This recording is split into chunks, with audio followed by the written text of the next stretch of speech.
essas coisas são importantes, sabe por quê? No século 17, 18, desenvolveu-se na história, inicialmente na Alemanha, depois na Inglaterra, em toda parte, a seguinte ideia, que as coisas que estavam registradas na Bíblia, aquilo que você já ouviu algumas vezes, papel aceita tudo, a gente não pode levar isso a sério, ninguém sabe, o pessoal mudou. Então, por que era fácil dizer isso? Porque você tinha pouco documento, você tinha pouca informação realmente antiga. Então a Bíblia falava dos moabitas, mas quem sabe se esses caras existiram, ou se isso foi um nome inventado por alguém mais tarde, a história de ficção. E havia também uma ideia de que quanto mais antigo o povo, menos capacidade de escrever eles tinham. Então o pessoal achava que os textos bíblicos do Antigo Testamento tinham sido uma coisa mais recente e criada por outras pessoas que não os autores bíblicos que a gente conhece, como por exemplo Moisés e Davi. Aí essas descobertas trouxeram muita luz sobre essa realidade para mostrar que não era assim. E isso começa, por exemplo, com essa estela famosa de Mecha, ou de Mesa, rei de Moabe, que é grande, está escrita com a escrita chamada paleo-hebraico. A peça original está no Museu do Louvre, em Paris, e há réplicas na Jordânia, nos Estados Unidos, em outros lugares, mas ela é uma peça que chama a atenção e merece aí, né, a nossa avaliação. E então foi achado também em 1870 pelo Ganot a famosa inscrição em pedra que proibia, sob pena de morte, o acesso de gentios ao pátio do templo. Sabe que o templo tinha divisões, né? E uma das divisões era o famoso pátio dos gentios. Depois de um pedaço em diante, o gentio não podia mais entrar, e tinha uma inscrição em grego. Lembra que Paulo é preso por causa disso. Essa é a acusação dele. Ele termina a terceira viagem missionária, chega em Jerusalém, muito seguramente em torno de abril do ano 57, e ele é acusado de tentar levar Trófimo, o Efésio, para dentro do templo. Aí ele é preso e depois é transferido para a sede da administração romana, na terra de Israel, que é Cesareia Marítima. E aí essa inscrição detalhada, grande, com os dizeres, até hoje pode ser vista no Museu de Istambul, Museu Arqueológico, e ela traz os detalhes dessa informação que o gentio não podia ultrapassar o limite que lhe era permitido. Mas vamos lá andar um pouquinho mais pelos caminhos da arqueologia. Mas foi somente no final do século XIX que surgiu o primeiro grande arqueólogo das terras bíblicas. Porque preste atenção, o pessoal aí assim, ia com a pá e a picareta, né? Vamos, que a gente achar aqui, e algumas dessas coisas foram achadas, como a gente diz, por coincidência, ou por cristocidência, né? A coisa era encontrada, e não havia, assim, um processo tão propriamente organizado.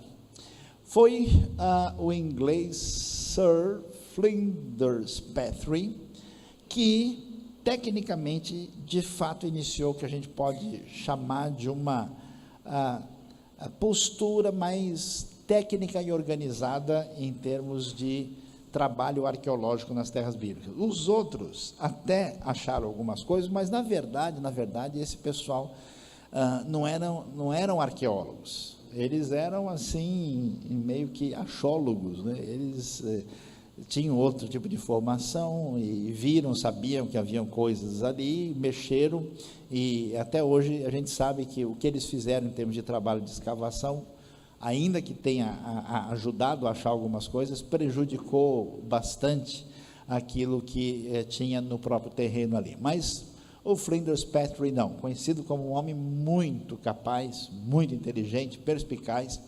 Ele começou trabalhando no Egito, né? E veja que isso é possível porque é por causa do cenário político, né? Agora, cada vez mais, a França e a Inglaterra têm ingerência na região. E depois ele passa a trabalhar em Israel, na Palestina, na Jordânia, ainda sob o domínio turco, ainda que o domínio turco tivesse cada vez mais limitado e fragilizado, E ele estudou a cerâmica antiga e desenvolveu um sistema de datação dos períodos e fatos bíblicos, observando e registrando as diferenças na forma, textura e pintura da cerâmica. Por que a cerâmica é tão especial? Porque é a coisa mais comum que você encontra. Cerâmica era usada para tudo. Era uma realidade constante na vida do cotidiano dessas pessoas, e aí, dependendo do formato, dependendo do tipo de pintura, de desenho, né, um estudioso, olhando assim de cara, já fala: opa, isso aqui já sei, isso aqui é filisteu. Não, isso aqui é da idade do bronze. Não, isso aqui com certeza é grego, porque existem elementos que caracterizam e ajudam muito. Isso é muito especial, porque quando você está mexendo em um terreno e você encontra qualquer peça que dá uma dica de que época nós estamos falando, aí você fala: opa, aqui nós estamos por volta do século IV depois de Cristo, ou não, isso é século III antes de Cristo. Aí a gente imagina o que é que a gente vai encontrar lá. É absolutamente interessante nesse sentido. Petrie estudou as várias camadas de terra dos sítios antigos e descobriu que os estratos tinham ordem cronológica. Interessante isso, né? Ele começa a observar essa realidade de que as camadas estão organizadas em função do eixo do tempo. Depois dele, já no século XX, outro arqueólogo, agora um arqueólogo norte-americano muito famoso e muito também numa posição, vamos dizer, de considerar a Bíblia um livro sério para ver a história antiga, William Fox Albright, que marcou a história da arqueologia no começo do século XX. O livro dele fez muito sucesso.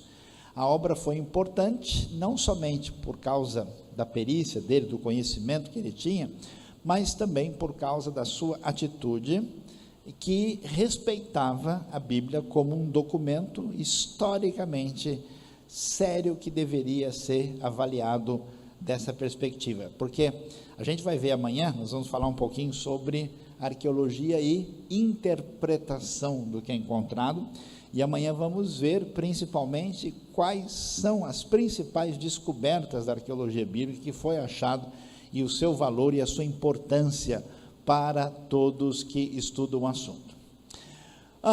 No século XX, depois ao chamado, aquilo que foi chamado mais tarde de New Archaeology, a arqueologia das terras bíblicas passou a ser chamada de arqueologia sírio-palestina. Então, preste atenção.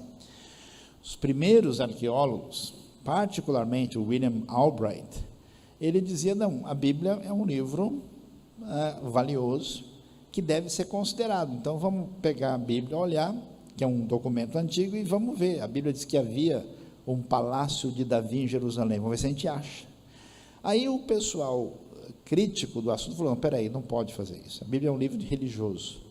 Se é um livro religioso, ela está tratando a coisa com outro tom, com outro objetivo. Então, surgiu uma resistência, um preconceito muito grande, e num certo sentido, para ser mais tecnicamente dirigido, o pessoal diz: não podemos trabalhar com essa ideia de arqueologia bíblica. A Bíblia é um livro religioso.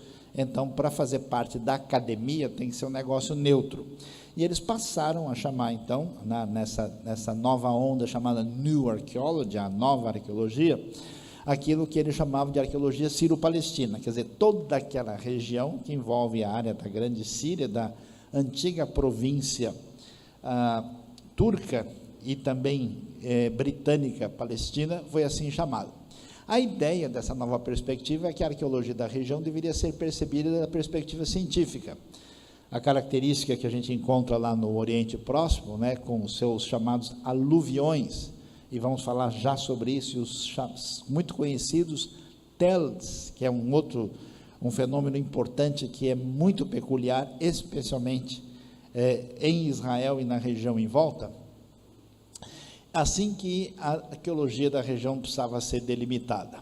Assim, o que aconteceu? A arqueologia passou a ter o que a gente chama de uma abordagem multidisciplinar, ou seja, outras ciências passaram a ajudar.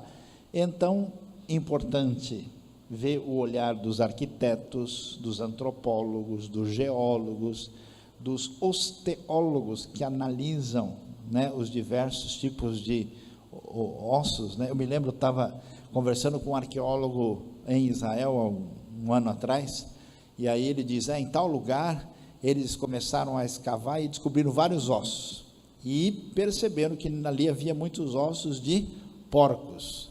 Logo se entendeu que não é uma habitação judaica, porque se fosse, certamente nunca teria um monte de porcos, porque os judeus não comem porcos, ou eram, seguramente, né, alguns palmeirenses talvez estivesse por lá, não sei, uma questão para a gente discutir profundamente, né, ou de fato se tratava de gregos ou outros povos gentios da região. Então essa abordagem que não considera o texto bíblico como diretriz para fazer a pesquisa. Houve uma arqueóloga britânica que ficou muito conhecida, ela foi famosa em 1952 por fazer uma escavação detalhada em Jericó, o nome dela é Kathleen Kenyon, e ela foi uma expoente dessa nova abordagem que surge na história da arqueologia. Entendendo isso, a gente então vai observar o que acontece aí. A arqueologia se torna mais profissional, ela tem a intenção de se tornar mais científica. Nós temos, por exemplo, em Israel, 2 escolas de arqueologia muito interessantes. Uma é da Universidade de Jerusalém. Os arqueólogos de lá são arqueólogos que a gente chama, que trabalham com uma abordagem maximalista, ou seja, eles levam o texto bíblico a sério, entendendo que é um texto antigo, aí não está se discutindo teologia, mas assim, o texto diz, em tal lugar havia tal cidade. Eu estive agora, recentemente, num lugar no sul de Israel, que é chamado de Zoar, Zoar em português, perto de Estaol. Você vai ver direitinho, é na região onde nasce Sansão. A localidade está lá, devidamente encontrada. Porque a terra de Israel é muito pequena, ela é 16 vezes menor que o estado do Maranhão, era o tamanho de Sergipe. A gente brinca que Israel é um país de primeira, você põe a segunda marcha, acaba o país, né? Então, de fato, você pode localizar as coisas com uma precisão muito grande.